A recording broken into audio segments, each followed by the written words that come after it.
most welcome guest. Evaluating Janet Moyle is one of the easiest jobs at Toastmasters.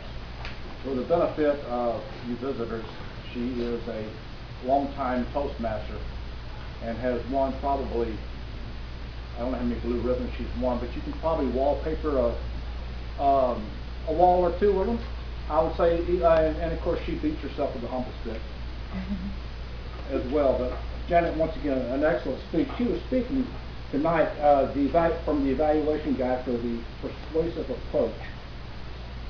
Her title was Active Listening Pays Dividends. You got our attention right away because you have been,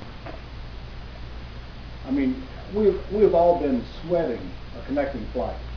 And anytime you start talking about sweating a connecting flight, you've immediately got our attention. And one thing that is very important in talking or listening is saying something that grabs the other person's attention and that will get a response from them, if nothing more, just from the ear.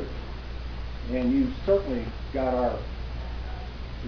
our response from that, got our attention from that, because we've all been there.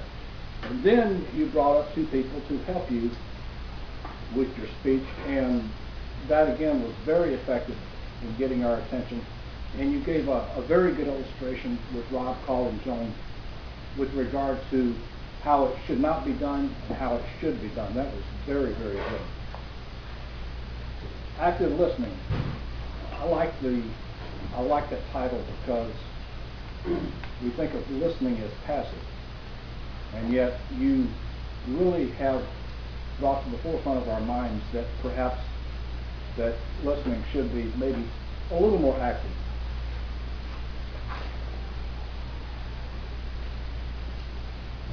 You listened to Chuck Mangione before you went out to the disco? I love it. I love it. Somehow or another the word culture shock comes to mind when I think of shock of the system. But you got through it okay? All right. At least you didn't listen to Chuck Mangione and then go to the disco and then come back home and listen to Chuck Mangione again. That was very good, and I thought that was really one of the more humorous comments of the night.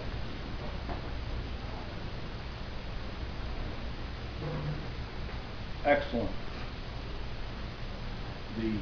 When you started talking about, I didn't realize about the tone and the body language of talking to somebody in person versus on the telephone. That's very, very eye-opening, and thank you for sharing that with us. From the book, how convincing was the speaker's argument on his or her point? Very. You gave great points that were very persuasive. How effective was the speaker's emotional appeal? Excellent. She appealed to our emotional interest in wanting to be better listeners. And you're appealing to us emotionally to do that. Really very effective, because it's not really what you say, but what you say to a person. They won't remember that. They will remember the way you made them feel.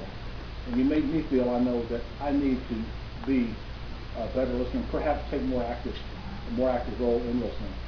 Was the speech persuasive? Why or why not? Yes, we all want to be better listeners, and perhaps need to become more active with passive listening. Mr. General Evaluator?